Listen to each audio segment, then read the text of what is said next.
Olá pessoal, sou o Thiago Pittini, drapple.com.br. Bem-vindo a mais um Dr. Apple News, o 61º da nossa sequência de notícias toda sexta-feira sobre Apple para vocês. Agradecer a todo mundo que colabora, mandando notícias, principalmente o Antônio, o Renato Azan, o Armiston, sempre mandando notícias aqui para mim. Lembrar vocês dos podcasts, né? Esse capítulo também fica disponível nos podcasts dos links aqui embaixo, ou então é só procurar Dr. Apple na sua plataforma que você deve encontrar, tá bom?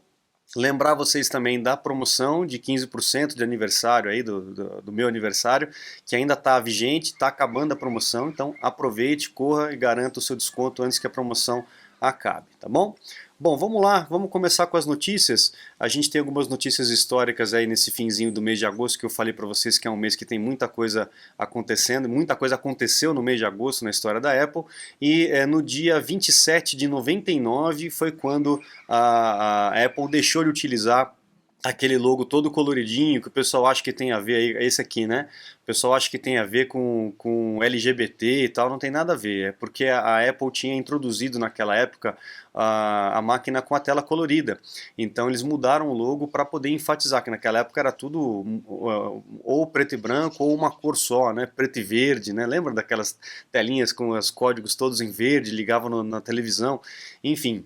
A Apple lançou o sistema colorido e isso foi uma revolução para o mercado na época, ao ponto de chegar a mudar a logomarca. Então essa logomarca vintage aí marca um pedaço importante da história da Apple, só que em 99 a Apple deixou de utilizar essa versão colorida para uma versão monocromática, e preta, branca, cinza, né, e foi variando.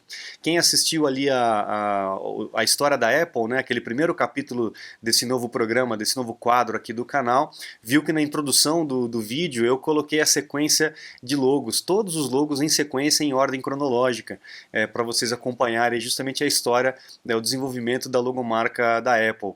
Então ali também tem o logo, a logo, né, coloridinha, e aí a sequência dos logos modificados aí da maçãzinha que a gente tanto conhece. Legal? Então dia 27 de agosto, olha só. Bom, vamos lá. Próxima notícia, em agosto também foi uma notícia triste, que foi quando o Steve Jobs ele anunciou que deixaria de ser o CEO. Ele já estava com aquele problema grave de câncer pancreático, né? E ele tem uma frase dele aqui que diz que eu sempre disse para todo mundo que se chegasse um dia em que eu não conseguiria mais cumprir as minhas funções e as minhas satisfazer as expectativas, né, como CEO da Apple, eu seria o primeiro a sair fora, seria o primeiro a deixar o cargo. E infelizmente esse dia chegou.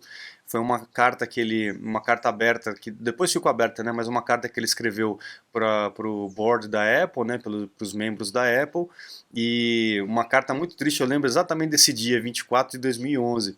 Quando a gente leu isso aí, a gente estava acompanhando esse processo todo da doença dele, tinha hora que ele melhorava, tinha hora que ele piorava, e esse dia finalmente, infelizmente, né, e finalmente acabou chegando, ele teve que se afastar. Ele continuou participando do conselho, mas ele já não estava mais à frente como CEO mesmo, como presidente da Apple, e foi nessa época que assumiu o Tim Cook, que é o que está hoje. Ele cuidava da parte de supply chain, né, de cadeia de produção e tudo mais, e sempre foi um cara muito, muito bem visto pelo Steve Jobs, com uma capacidade de gestão muito boa. Ele resolveu todos os problemas de supply chain da Apple, o que tornou a Apple capaz de ser grande, gigante do jeito que é hoje. Então ele acabou tomando esse lugar. Muita gente achava que ia ser o Johnny Ive não quis, não é a praia dele, né? Ele não quis sair da área dele. Enfim, aí a história continua, né? A gente vai falar sobre isso tudo no quadro A História da Apple, tá? Em breve já vem o segundo capítulo para vocês. Bom, depois a gente vai começar com as notícias, né? Foram registrados ali na EEC, né? Eurasian Economic Commission, foi registrado mais alguns equipamentos, o iPad e Apple Watch, os novos, né? Que serão lançados aí em breve, provavelmente no comecinho de outubro, né, vai ser provavelmente o lançamento. Ainda não está confirmada a data, assim que confirmar eu vou avisar vocês, podem ficar tranquilos. A gente também vai fazer aquela costumeira live no fim do dia, né, no começo da noite, né, para explicar as mudanças, os lançamentos, para a gente bater aquele papo, mas foi registrado aí tablets e telefone, e relógios, né, então Apple Watch e iPad. Essa semana com certeza vem mais coisa por aí, tá? Foi vazado aí por aquele Jon Prosser, de novo Jon Prosser, ele às vezes dá certo, às vezes não acerta, né? A gente fica um pouco com o pé atrás, mas que provavelmente o iPhone novo, o iPhone 12, provavelmente o Pro Max, né? O topo de linha, ele virá aí com aquele scanner de profundidade, de realidade aumentada, o LiDAR, né? E com 120 Hz de frequência do display. São opções que você pode ativar aí dentro do iPhone ou não. Então talvez a gente tenha aí recursos mais avançados que a gente já tem no iPad Pro, agora dentro do iPhone. Vamos ver se isso vai se confirmar aí, beleza? Próxima notícia com relação a mais um vazamento que houve agora a respeito do iPad Air 4, que também vai ser lançado. Provavelmente é o mesmo que foi registrado na IEC, que eu acabei de falar para vocês. Vazaram fotos aí do manual dele, né? As fotos não estão muito boas, né? Tem alguns pedaços só que a pessoa deve fotografar meio que escondido, né? Morrendo de medo, porque isso aí é completamente sigiloso, né? E pelas notícias aí que o pessoal tem comentado, ele vem agora com USB-C como padrão, então o Lightning para o iPad Air acabou, vai seguir a linha do iPad Pro, que já tem essa entrada USB-C. O Lightning vai acabar de qualquer forma, viu gente? Cedo ou tarde o Lightning vai morrer e vai ser substituída ou pela USB tipo C, ou então sem entrada nenhuma, como a gente está sugerindo aí nesses rumores para o iPhone desse ano ou para o iPhone do ano que vem, tá? O botão Home também caiu, não vai ter mais botão Home. Provavelmente o Face ID não tem, tá? Pelo que o pessoal está contando das imagens, eu vi as imagens e não achei muita sugestão a respeito disso, mas eles estão dizendo que as imagens sugerem que terá um leitor de digital, o famoso Touch ID, no botão Power, lá de cima. Não sei, eu não vi muita pista sobre isso. Eu acredito que possa vir aí sim com o Face ID, tá? Mas vamos aguardar para ver o que vai acontecer. Ainda há muitos rumores. Bom, depois a gente tem aqui algumas patentes que são muito legais que a Apple registrou. A primeira patente tem a ver aí com o AirPod, né?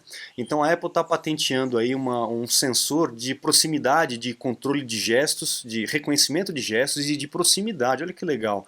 Então provavelmente a gente vai poder manipular o AirPod ou controlar algumas funções do AirPod sem precisar tocar nele, apenas fazendo assim, sei lá, qualquer coisa assim. Então a gente vai ter aqui um pouco mais para baixo tem um diagrama interessante de como que seria os sensores, né? Olha lá, um sensor óptico provavelmente, ou de repente até uma coroa, né? Uma digital crown, igual a gente tem aí no Apple Watch. Eles vão patenteando um montão de coisa, né? Como a gente sempre fala aqui, a gente não sabe exatamente o que vai acontecer, mas eles vão patenteando para poder segurar aí a propriedade intelectual. Mas que seria muito interessante a gente não precisar encostar no AirPod, seria ótimo, né? Vamos ver o que vai acontecer.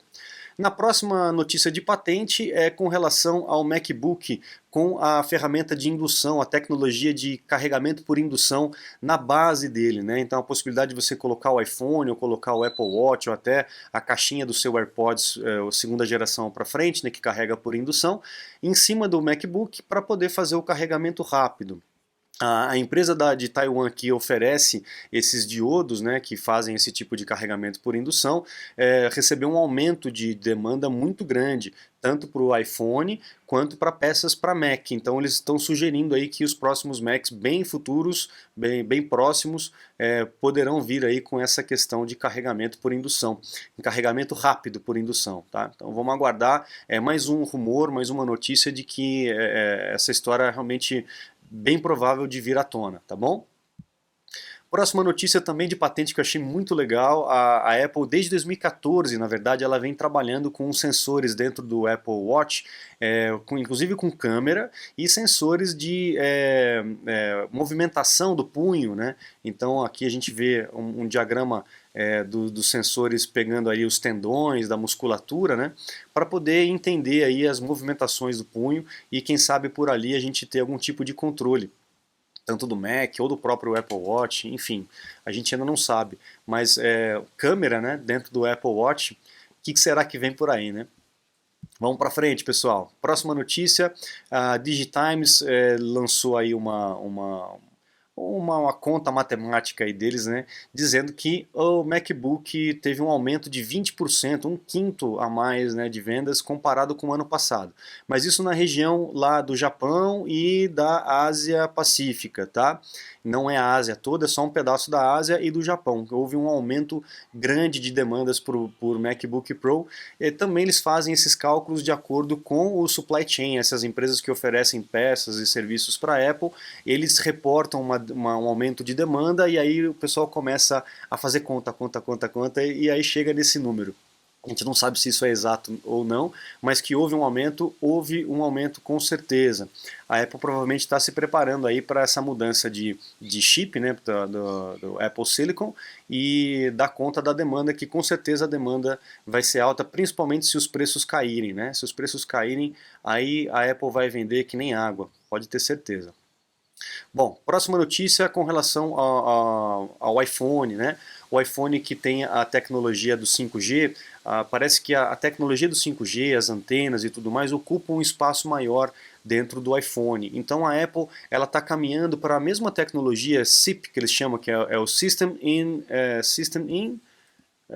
Package, System in Package, que é o SIP. Essa tecnologia que é usada nos AirPods, a forma de você deixar tudo menorzinho. Então eles querem utilizar esse tipo de tecnologia junto com a placa-mãe, né, para miniaturizar ainda mais e poder sobrar espaço para quê? Para bateria, finalmente, vamos ter mais bateria. A Apple já tem melhorado nesses últimos telefones e vamos ver se continua melhorando, porque quanto mais bateria, mais autonomia nós tivermos, melhor, né? Muita gente acaba reclamando da bateria do iPhone, que realmente dura pouco, né?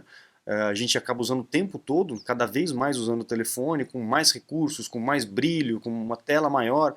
Não tem jeito, né, gente? A gente também tem que ter um pouco de consciência a respeito disso.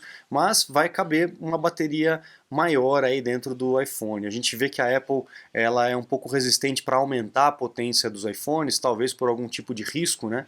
É certo que algumas concorrentes já têm baterias com uma capacidade maior, né, mais potentes, mas a gente já viu problemas com relação a isso, de bateria explodir e tal. Enfim, então eu acho que ainda existe um receio com relação a isso, porque queima bastante filme acontecer esse tipo de coisa. Então a Apple costuma testar bastante antes de fazer qualquer tipo de mudança drástica nisso. Mas se conseguir aumentar o número de células, já vai ajudar bastante, né?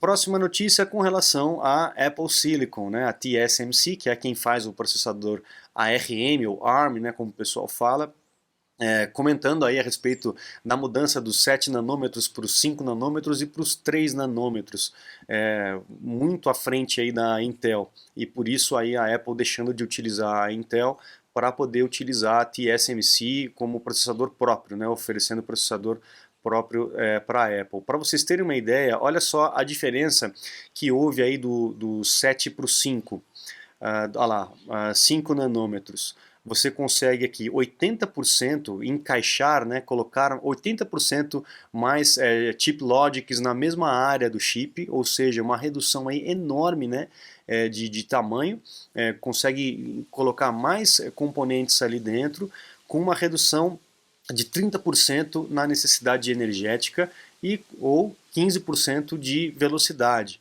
Olha só que interessante, pessoal. Então a gente tem um processador menor, ocupando menos espaço, consumindo menos energia e sendo mais veloz. É tudo que a gente precisa, né? A bateria vai durar mais, vai ter espaço para mais bateria, né? Então vai durar mais ainda porque vai ter mais bateria e um desempenho cada vez melhor, cada vez mais rápido. Esse é o futuro aí que a gente já tem, o presente dos iPhones e dos iPads e o futuro para os Macs. né, que já está aí, vai chegar aí para a questão dos 3 nanômetros. Impressionante, né? Realmente é muito legal essa evolução tecnológica. O pessoal da Intel ali, né, que eu comentei ali no vídeo a história da Apple, o pessoal da Intel deve estar coçando a cabeça, né? Vamos lá, próxima notícia. Essa semana, né, a Apple bateu aí os 600 bilhões de market cap. Isso significa uma Tesla e uma Netflix juntas. Olha só que impressionante. A Tesla valendo aí 394 bilhões de market cap, né? E a Netflix 218 bilhões. Então você junta os dois aí, vai dar o que está dando a Apple hoje. A gente sabe que isso tudo é flutuante, né, pessoal? O pessoal aí de repente lançam aí uma fofoca, uma notícia, e aí isso cai, depois sobe de novo, aí a Apple lança produto, o pessoal não gosta, cai, enfim. A gente sabe que esse mercado de capitais aí é uma fofocaiada, é especulação, mas enfim, está valendo isso, né? Os papéis estão valendo tudo isso. E por último aí, uma brecha exposta no iPhone, do Safari. E, se eu não me engano, eu falei a respeito desse bugzinho no começo do ano. Foi informada a Apple em abril, e como a Apple não corrigiu ainda o problema, o pessoal resolveu expor ao público essa falha. É uma falha que não é tão grave, por isso que a Apple não saiu correndo para corrigir, porque é uma falha que necessita aí de uma interação do usuário no equipamento, não é algo que acontece sem a sua permissão ou sem a sua supervisão. Então a Apple vai corrigir provavelmente nas próximas versões, mas o pessoal já jogou aí no ventilador a respeito dessa falha, o que eu acho muito bom. A gente tem que realmente falar, a gente tem que saber dessas falhas para poder evitar esse tipo de coisa. Essas empresas de segurança, geralmente elas avisam a Apple antes, a Apple corrige a falha, e depois que corrige a falha, eles divulgam. Por quê? Porque se divulgar antes, as pessoas vão tirar proveito dessa falha, né? Não é todo mundo que acompanha o Dr. Apple News que fica ciente dessas coisas que estão acontecendo, né? Então não dá para utilizar esse tipo de informação assim sem o problema já estar corrigido. Por isso que a gente acaba sabendo dessas falhas geralmente depois de já ter resolvido o problema, tá? Por isso é importante que você compartilhe esse Dr. Apple News para quem tem Apple, para quem tem Mac, para que possa estar por dentro dessas novidades, por dentro do que vai acontecer e dessas notícias importantes aí de atualizações, de segurança, para a gente ficar sempre aí no mesmo pé. Então compartilhe com teus amigos, aperte o like, né? O like aqui no cantinho, inscreva-se se você não é inscrito. Isso ajuda bastante o canal a chegar a mais pessoas, a gente divulgar aí essas notícias e também essas dicas que eu lanço toda semana para vocês. Bom, eu agradeço então a todos vocês pela colaboração, por acompanhar o canal aqui comigo. Espero que a gente esteja junto na semana que vem. Não se esqueça de visitar o site, como eu sempre falo, né? Conheça os cursos, aproveite a promoção de 15%, não vai durar para sempre, daqui a pouco já está acabando. Então garanta o seu curso ilimitado com 15% de desconto para esse mês de aniversário. Aqui o meu aniversário no mês de agosto. Legal, pessoal? Lá no site você encontra também os meus contatos, caso você precise aí de um suporte técnico, uma consulta, alguma necessidade de aula VIP, etc. A gente consegue fazer isso tudo remotamente, aí, via acesso remoto e via ligação de áudio, ok? Eu fico à disposição de vocês, muito obrigado a todos, um bom final de semana, um grande abraço e até a próxima. Tchau, tchau.